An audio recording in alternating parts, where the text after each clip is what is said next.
Bruce Johnson, president and founder of BizScalers, and today I want to talk to you about perfection or profits. The choice is yours. Perfection or profits, the choice is yours. You don't get both of them. So my question to you today is, are you given to perfectionism? Are you one of those people in the passionate pursuit of perfection? Are you one of those people who believes that your job is to create the best offering in your market, better than anyone else has ever conceived of? If you are, then chances are you can probably relate to the clarion call of every business owner and or entrepreneur I've ever met who's looked at other people who are succeeding faster than them and thought, that's not fair. Our products are better than theirs, right? Can you relate to that? Or if you're in the service business, our offerings are better than theirs. Or if you're the actual provider, but I'm better than they are. Can you relate to that? My guess is yes, because virtually every business owner and or entrepreneur I've ever met has thought that on multiple occasions. Somebody else out there is succeeding at a level that they're not, and in their mind, that competitors' products or services are inferior to what they're offering, and it just doesn't make any sense. They get frustrated. Now, if you and I have a feeling like that, and it's a very common feeling, we ought to ask, what's the belief behind that feeling? What makes it feel that it's unfair? Well, I think the answer is that most of us really believe at the core of our being that better should win in the marketplace. Right? Whoever has the better product or the better service is the one that people in that market should actually choose over anyone else. Unfortunately, that's a flawed belief. Why is it flawed? Well, history tells you that, right? Markets in general do not reward perfection. Just think of whatever industry you're in right now. Think of whoever are the big 2 or 3 companies in that industry and just say, are they the perfect company? Do they have the perfect products or the perfect services? Are they better than anyone else in their marketplace? And you'll probably come to the conclusion, no, they're not. Right? So history tells you that in general, markets do not reward perfectionism. Secondly, you know that perfection, if you're honest, is just unattainable, right? God's the only one who hits perfection. Everyone else is short. You can't hit something. It's impossible. Thirdly, intellectually, you should probably figure out that it's impossible to create the perfect product for everybody or the perfect service for everyone because everyone in your marketplace has different criteria. It's impossible to create something perfect for a bunch of people who have different criteria by which they determine what they believe perfect or better is. And finally, what you and I have to acknowledge at some point is that the vast majority of people, the biggest chunk of any market, they just don't value the last 5-10% of what we would perceive to be perfect, right? They just don't. If a product is in that 80 to 90, maybe 95% of perfect, like they're really happy, but they really don't reward that last 5 or 10%. That's always been true. So at some point you have to say, this thing that I'm driven by, this desire to produce the perfect, the better product or service, I've got to let that go because it just is a misbelief. It's just not accurate. So what I want to give you right now is I want to give you a phrase from Thomas Edison that I want you to write down. I mean, literally, write it down. I'll repeat it. It's that important. Put it on Post-it notes, put it in on your computer, put it in your car, put it up in a mirror. You want to remember this phrase. This is from Thomas Alva Edison. No one ever got rich pursuing perfection. Let me say it again.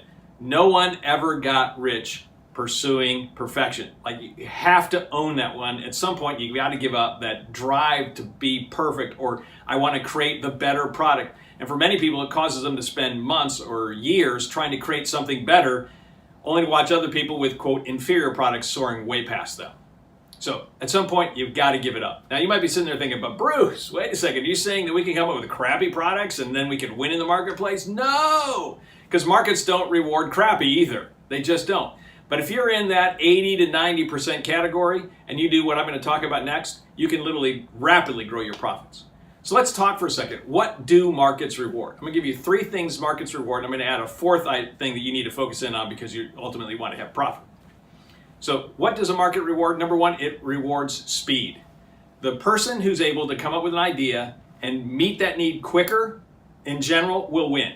Whether it's your solution can solve their problem faster, or it's you can get to market faster. If it's speed related to the fact that someone inquires and you get back faster than the other person, you'll win. If your accountant takes a week to get back to you and another accountant takes an hour, you're going to switch over to the one that takes an hour. That in general, the markets reward speed. You might not like it, but markets reward speed. So maybe you might want to think about that one. The second thing that markets definitely award these days is awareness.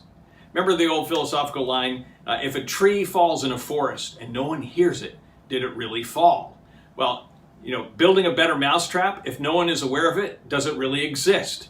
So you're focused in probably on building this better thing that everyone's going to want, but the reality is people just don't know it. And at the same time, you're sitting there looking at your competitor and you're saying, well, the only reason they're succeeding is because they spend a lot of money on marketing. Hello, that might be a clue, right? Promotion, which creates awareness, is critical to being able to scale quickly. If people don't know you, they just don't. Now you might be sitting there thinking, well, I don't like that self-promotion stuff. I don't like all that celebrity stuff. Well, you may not like it, or it's really irrelevant. The market loves celebrity. People love being aware. And the more aware someone is, the more likely they're going to buy that thing versus the thing that they're not aware of. So I want to encourage you to think about, first of all, speed. Secondly, awareness, which is really about investing more time and energy in promotion. And the third thing it tends to reward is differentiation. Now, I don't know if you watch The Voice or not. My wife is a huge fan. But every year you watch a group of talented people come by, and some of them, they don't get picked, even though they're phenomenal. And when you hear the judges talk about it, they'll say, well, it sounded good, but it just wasn't different enough. It wasn't unique enough. And as you're going through the show, you'll find that even some really talented people get passed over, and the people who win are the people who have something unique. And the judges pick because they know that people want to reward people who are unique and different. They don't want something that's like what they had before. So if you want to scale quickly, I'd really focus in on differentiation. How do you differentiate what you're doing in such a unique way that the people in your marketplace value, that they're going to want and say, I want that? So if you focus in on speed, awareness, and differentiation, those three things the market does reward. It doesn't reward perfection, but it does reward those three things, and you can scale quickly. But the goal here isn't just to generate revenue, it's to generate profit, and that's why the fourth thing I want to encourage you to focus in on this week is to focus in on margins, because they drive everything. Revenue is a vanity metric, profit is a sanity metric. So you want to focus in on profit. And profit, usually you have one or two ways to increase your margins. First, increase prices.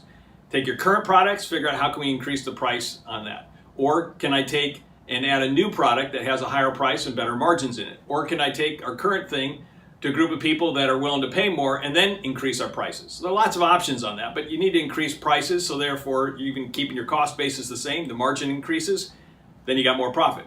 Or, corollary to that, you can actually try to reduce the cost basis, and if you take some expense out, maybe increasing your productivity, for example, if you're a services company, if you can take some of the cost basis out, then you can actually increase the margin. And then obviously there's a third option, you can do both of those things. But if you increase the margins, that will allow you to get more profit. And if you have more profit, then you can fund more promotion and more differentiation and more speed. So you put those four things together and you have a great combination of four things that will allow you to rapidly grow your profits. Remember, it's all about speed, awareness, differentiation, and margins. Think on those four things and let that perfection thing go by the side, and you'll be able to grow a great, fast-growing company. So hopefully that was helpful to you today. If it was, I would encourage you to make sure that you subscribe to our YouTube channel by clicking the subscribe button below if you're watching this on YouTube or on my blog.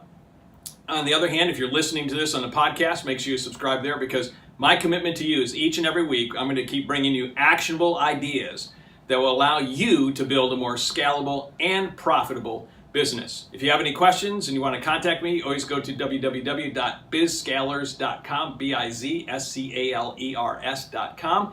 And until our next video, to your accelerated success, Bruce out.